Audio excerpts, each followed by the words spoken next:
Hello दोस्तों, आप सभी का स्वागत है और एग्जाम 247 पर। और आज हम आपका 26 अगस्त के ग्रुप डी के तीनों शिफ्ट के क्वेश्चनों का एनालाइज करेंगे और देखेंगे किन किन चैप्टरों से क्वेश्चन हमसे ज़्यादा पूछा जा रहा है, तो जिससे भविष्य में होने वाले एग्जाम का आपको आइडिया लग जाएगा। जिन स्टूडेंटों का एग्जाम अभी तक नहीं हुआ है तो इससे वो एक आइडिया लगा लेंगे कि किन किन चैप्टरों को हमें पढ़ने की ज़्यादा आवश्यकता है। तो यहाँ से आपको एक थोड़ा आइडिया मिल जाएगा। तो चलिए पहला हम क्वेश्चन देखते हैं जो 26 अगस्त की पहली शिफ्ट में पूछा गया था। पहला क्वेश्चन आपका सीरीज से था। एक सीरीज दी गई थी 07, 26, 63 क्वेश्चन मार्क और 215। तो आपको पता लगाना था कि क्वेश्चन मार्क की जगह पर क्या आएगा। तो देखिए सीरीज थी 07, 26, 63 क्वेश्चन मार्क 215। ठीक है, आपको पता लगाना था कि क्वेश्चन मार्क की जगह पर क्या आएगा। तो देखिए कोई सी भी सीरीज दे तो सबसे पहले आपको देखकर आइडिया लगाना है कि आखिर इस सीरीज में क्या हो रहा है। तो अगर आप देखेंगे 0 दिया है, फिर 7 दिया है, 26, 63 और 215। तो यहाँ पर आपको देखकर एक आइडिया पता चल रहा है कि जो भी नंबर है वो क्यू के नज़दीक है। जैसे मैं बात करूँ 2 का क्यू, तो 2 का क्यू क्या होता है आप सभी जानते हैं। 2 का क्यू क्या होता है, 2 का क्यू 8 होता है और 8 में से 1 जाएगा तो 7 बचेगा। 3 का क्यू 27 होता है तो 27 से 1 जाएगा 26। इसी प्रकार 4 का क्यू 64 और 64 से 1 जाएगा 63 बचेगा। तो हमें यहाँ से एक आइडिया रफली समझ में आया कि जो यहाँ पर क्या हो रहा है, क्यू हो रहा है। तो जैसे मैं बात करूँ 0, तो यहाँ पर आप 1 का क्यू कर दीजिए। 1 का क्यू में से 1 माइनस करेंगे तो हमें क्या मिल जाएगा, 0 मिल जाएगा। इसी प्रकार 1 के बाद क्या आता है 2 का क्यू -1। इसी प्रकार 3 का क्यू -1 और 4 का क्यू -1। तो आप देखेंगे 1 का क्यू करेंगे तो 1 आएगा, 1 में से 1 जाएगा तो 0 मिलेगा। 2 का क्यू 8 होता है, 8 में से 1 जाएगा 7 बचेगा। 3 का क्यू 27 और 27 से 1 जाएगा 26। इसी प्रकार 4 का क्यू 64 और 64 में से 1 जाएगा तो 63। तो यहाँ से हमें पैटर्न पता चल गया कि इस सीरीज में क्या पैटर्न फॉलो हो रहा है। तो इस सीरीज में 1 से लेके कंटिन्यूअस हर नंबर का क्यू किया जा रहा है और उस क्यू में से एक नंबर माइनस कर दिया जा रहा है। तो नेक्स्ट यहाँ 4 हो गया, तो नेक्स्ट नंबर क्वेश्चन मार्क की जगह पे क्या बचेगा, 5 का क्यू -1। तो आप सभी जानते हैं 5 का क्यू क्या होता है 125 और 125 से 1 जाएगा तो 124। इसी प्रकार 215 है तो 215 किसका क्यू है, 6 का। 6 का क्यू क्या होता है 216 और 216 में से 1 जाएगा तो क्या बचेगा 215। तो आपको पता चल गया क्वेश्चन मार्क की जगह पर क्या आएगा 124। चलिए इसी के साथ अगला क्वेश्चन देखते हैं। अगला क्वेश्चन है अल्फाबेट सीरीज का है। इसमें क्वेश्चन दिया गया एक निश्चित कूट भाषा में मिनिच्योर को 495912 लिखा जाता है, तो प्राइवेट को उसी भाषा में कैसे लिखा जाएगा। तो देखिए यहाँ पर मिनिच्योर का आपको कोड दिया है और मिनिच्योर का कोड क्या दिया गया है 495912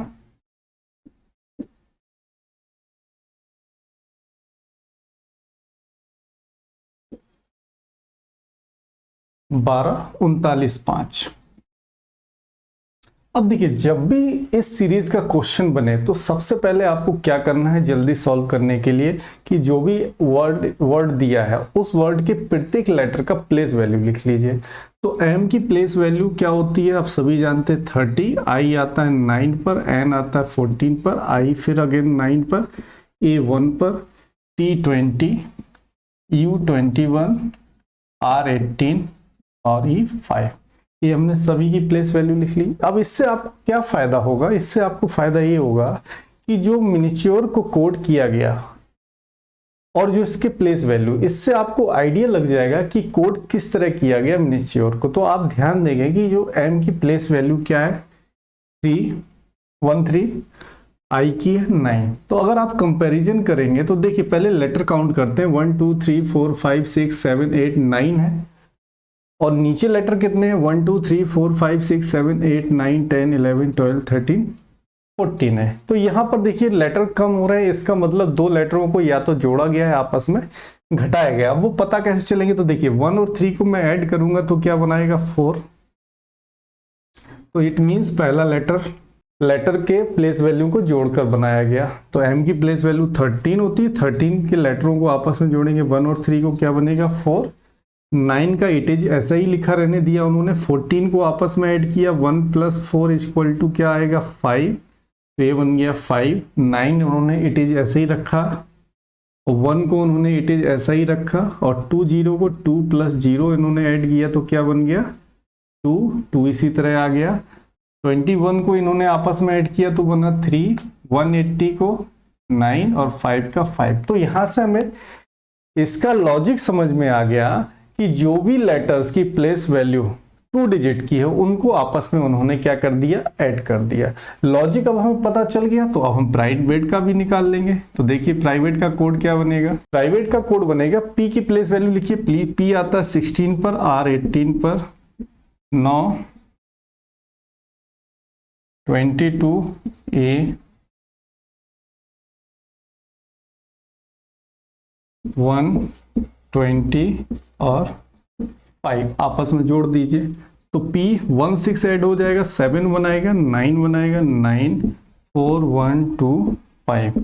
तो देखिए यहाँ पर आपका कोड क्या जनरेट हो जाएगा 7994125। यही आपके क्वेश्चन का आंसर आ गया। तो सबसे पहले इस सीरीज में आपको लॉजिक का पता लगाना होता है, किस लॉजिक के हिसाब से इसको कोड किया गया, फिर उसी लॉजिक को जो भी आपसे लेटर दिया गया है उसमें अप्लाई कर देते हैं और आपका आंसर निकल कर आ जाता है।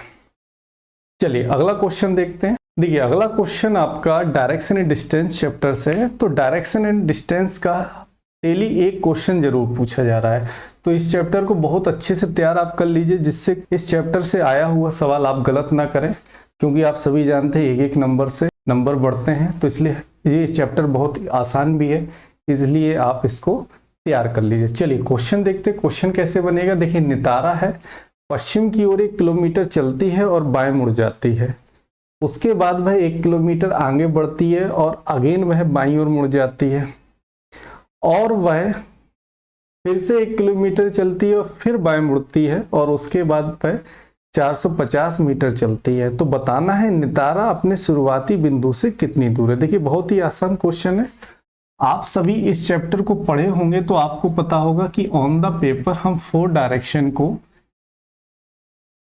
इस तरह प्रेजेंट करते हैं, ईस्ट इधर होता है, वेस्ट इधर, नॉर्थ ऊपर और साउथ नीचे। अब नितारा ने पश्चिम दिशा में चलना स्टार्ट किया। अब सपोज दैट हमने ये नितारा का स्टार्टिंग पॉइंट मान लिया कि नितारा यहाँ पर खड़ी है, अब यहां से वह पश्चिम की ओर चलती, तो पश्चिम आपका ऑन द पेपर इसी डायरेक्शन में आएगा, ये पश्चिम चली 1 किलोमीटर, ओके। इसके बाद वो क्या करती है और बाएं मुड़ती। आप सभी को पता है कि डायरेक्शन में दाएं बाएं वो आपके अकॉर्डिंग होता है, आप अपने आप को उसी डायरेक्शन में रखिए जिस दिशा में क्वेश्चन में कहा गया, और जो आपका राइट होगा वो इसका राइट हो जाएगा। अब नितारा कहाँ जा रही है, पश्चिम दिशा में जा रही है, तो आप अपने आप को एज्यूम करिए कि आप पश्चिम दिशा में हैं, और उस दिशा में अपने आप को सोचने पर जो आपका राइट हैंड होगा वो इसका राइट हैंड होगा, और जो लेफ्ट इसका होगा वो आपका होगा। तो देखिए ये पश्चिम में जा रही है, तो पश्चिम में जाने के बाद यह बाएं मुड़ती है, तो यहाँ से पश्चिम दिशा से ये बाएं जाएगी तो नीचे आएगी और कितना चलेगी 1 किलोमीटर चलेगी। समझ में आया, नितारा यहाँ आ गई और बाईं ओर मुड़ जाती है। अब वह क्या करती, फिर से बाईं ओर मुड़ती है, फिर से बाईं ओर मुड़ेगी। अब उसका फेस किस दिशा में है, तो आप कहेंगे उसका फेस दक्षिण दिशा में, और यदि किसी व्यक्ति का फेस दक्षिण दिशा में होता है तो ये उसका लेफ्ट होता है और ये उसका राइट होता है, ठीक है। अब यहाँ से वह क्या मुड़ती है, बाईं ओर मुड़ती है, यहाँ से वह फिर बाईं ओर मुड़ती है और कितना चलती है 1 किलोमीटर चलती है। अब नितारा यहाँ पर आ गई, इसके बाद वह फिर बाईं ओर मुड़ती है और कितना चलती है 450 मीटर। अब देखिए यहाँ से अब व्यक्ति का फेस कहाँ आ गया, पूरब में आ गया, और जब किसी व्यक्ति का मुंह पूरब में होता है तो ये उसका राइट होता है और ऊपर उसका लेफ्ट होता है। बाईं ओर मुड़ेगी और कितना चलेगी 450 मीटर। अब व्यक्ति यहाँ पर इस पॉइंट पर पहुंच गया। अब आपसे पूछा है कि उसकी प्रारंभिक बिंदु से, ठीक है, नितारा अपने शुरुआती या इसके प्रारंभिक बिंदु से कितनी दूरी पर। अब आपको ये वाली डिस्टेंस यहाँ पर पता करना है कि ये डिस्टेंस कितनी है। तो देखिए आप सभी को पता है कि जितनी डिस्टेंस इसकी होगी उतनी ही डिस्टेंस की बनेगी, क्योंकि ये क्या है, वर्ग है, और वर्ग में क्या है, चारों भुजाएं बराबर होती हैं, एक ए है, एक है, ए है, तो ये भी 1 होगी, ठीक है। अब यहाँ पर 1 किलोमीटर दिया, आप सभी जानते हैं 1 किलोमीटर में कितने मीटर होता है, 1000 मीटर होता है, अब देखिए डिस्टेंस मीटर में 1000 मीटर है और ये पूरी यहाँ से यहाँ तक की डिस्टेंस कितनी है, 450 मीटर है। तो ये बताइए अगर हम पूरी डिस्टेंस आपको पता है 1000 है और इतनी डिस्टेंस 450 है, तो क्या हम इतनी डिस्टेंस फाइंड नहीं कर सकते? कर सकते हैं। तो हम क्या करेंगे, 1000 में से 450 को घटा देंगे तो क्या आ जाएगा, 550 मीटर। यही आपके क्वेश्चन का आंसर आ जाएगा। तो इस चैप्टर को काफी अच्छे से तैयार करिएगा, क्योंकि ये क्वेश्चन आपका जरूर डेली शिफ्ट में इसमें फंस रहा है, तो इस चैप्टर का क्वेश्चन गलत नहीं होना चाहिए। चलिए अगला क्वेश्चन देखते हैं।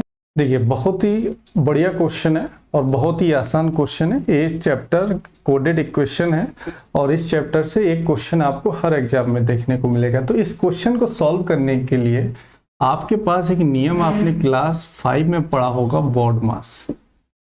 ठीक है, बोर्ड मास का आप सभी जानते हैं, बी फॉर ब्रैकेट होता है, ओ फॉर ऑफ होता है, इसका मतलब इनटू भी होता है, D for division, M for multiply, A for addition और एस फॉर सब्ट्रैक्शन।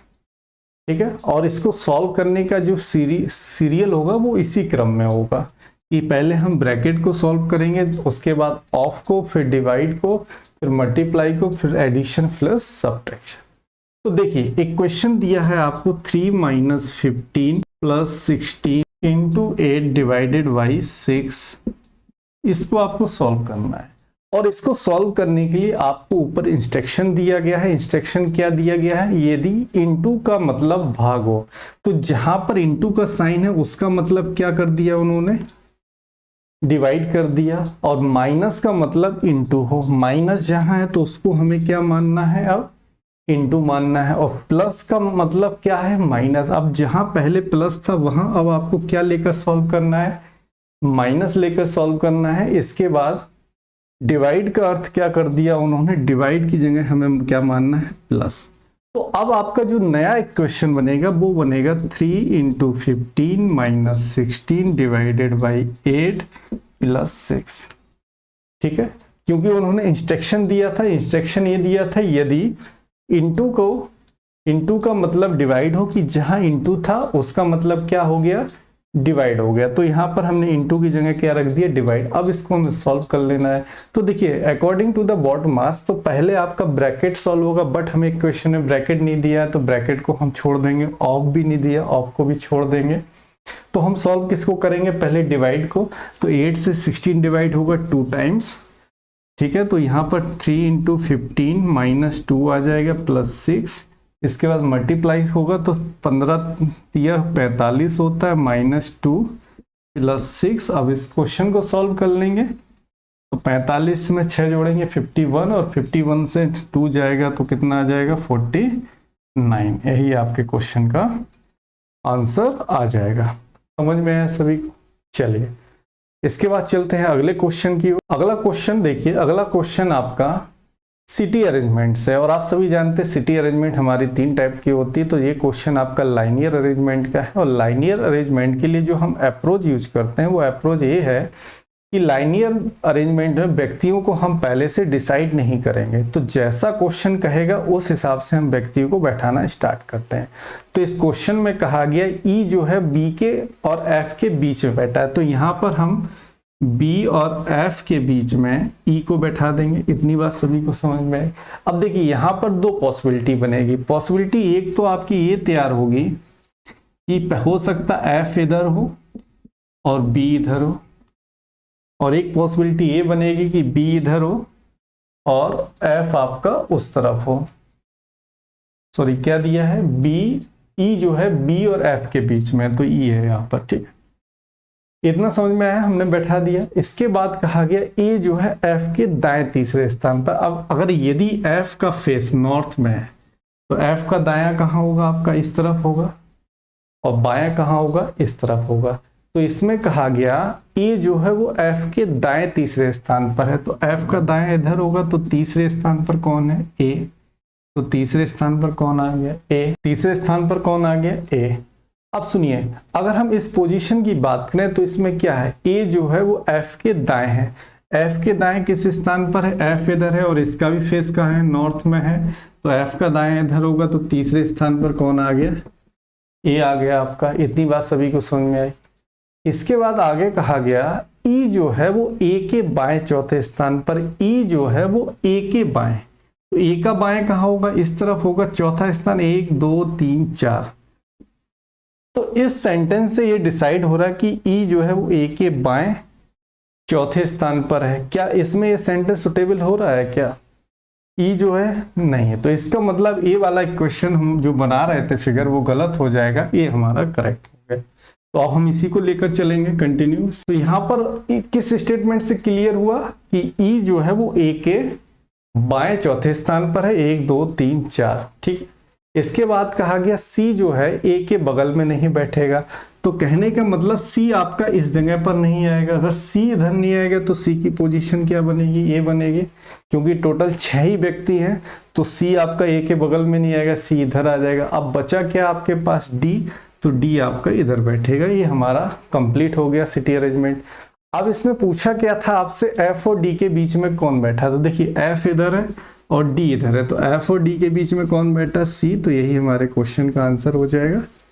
ठीक है, तो इस चैप्टर को आप लोग बहुत बेहतरीन तरीके से तैयार कर लीजिए, क्योंकि एक क्वेश्चन इस चैप्टर से जरूर आपको डेली देखने को मिलेगा। चलिए अगला क्वेश्चन देख, क्वेश्चन है आपका रैंकिंग का। रैंकिंग से एक क्वेश्चन भी जरूर आ रहा है, सिटी अरेंजमेंट से डेली एक क्वेश्चन देखने को मिल रहा है, रैंकिंग से भी देखने को मिल रहा है, डायरेक्शन एंड डिस्टेंस से भी देखने को मिल रहा है, कैलेंडर से भी देखने को मिल रहा है, और आपका कोडेड इक्वेशन से भी देखने को मिल रहा है। तो ये 8-10 नंबर तो आप फिक्स अपने कर सकते हैं एग्जाम में। तो देखिए इस क्वेश्चन को देखते हैं। एक कक्षा में राजीव ने शीर्ष से 14वां स्थान प्राप्त किया और नेहा ने नीचे से 32वां स्थान प्राप्त किया। तो कक्षा में राजीव और नेहा के बीच में 12 छात्र हैं, तो कक्षा में अधिकतम विद्यार्थियों की संख्या आपको बतानी। देखिए आप सभी जानते हैं जब ऊपर से नीचे की बात होती है, शीर्ष से, तो इसका मतलब ऊपर से नीचे की बात कर रहा है, तो शीर्ष से 14वें स्थान पर कौन है, राजीव है, ठीक है। और नेहा नीचे से 32वें स्थान पर, नेहा का नीचे से जो स्थान है वो क्या है, 32वां है, ये नेहा का स्थान है। इसके बाद आपसे कहा गया है कि उनके बीच में 12 छात्र हैं। राजीव और नेहा के बीच में टोटल कितने छात्र हैं, 12 छात्र हैं। इतनी बात समझ में आई। अब पूछा है अधिकतम संख्या बताइए, तो अधिकतम के लिए क्या करना है, सभी को जोड़ दीजिए, 14 12 32, कितना हो जाएगा, 8 58। यही आपके क्वेश्चन का आंसर आ जाएगा। बात समझ में आई। तो अधिकतम पूछा है, इसलिए ना हम कुछ घटाएंगे ना कुछ भी करेंगे। अगर यही न्यूनतम पूछा जाता तब आपको माइनस करना पड़ता है। तो अधिकतम की जब भी बात की जाएगी तो ऊपर से राजीव का स्थान 14वां था, नेहा का नीचे से 32 था, और इन दोनों के बीच में टोटल 12 व्यक्ति थे। तो अधिकतम मतलब टोटल छात्रों की बात की जा रही है, तो टोटल हम जोड़ देंगे तो कितना आ जाएगा, 58 आ जाएगा। बात समझ में आई सभी को। चलिए अगला क्वेश्चन देखते हैं। तो देखिए ये 26 अगस्त के कुछ क्वेश्चन मेरे पास स्टूडेंट ने भेजे थे, तो जिसका मैंने आपको एनालाइज बताया। तो यहाँ से आपको जो भी बच्चों का पेपर मंडे को है या उसके बाद है, तो यहाँ से आपको आइडिया मिल गया होगा कि कौन कौन से चैप्टरों को आपको अच्छे से तैयार करना है, जिसमें से डेली क्वेश्चन आपको देखने को मिल रहा है। तो मेरे साथ जुड़े रहिए, आपको डेली एनालाइज में बताऊंगा कि किस चैप्टर से क्या क्या आ रहा है। और अगर आपको किसी चैप्टर में कोई भी समस्या तो प्लीज़ कमेंट करके बताइए, उसको हम 1-2 घंटे में आपको उसका सलूशन दे देंगे कि क्या चैप्टर को आपको कैसे तैयार करना है। तो आज के लिए इतना ही, धन्यवाद।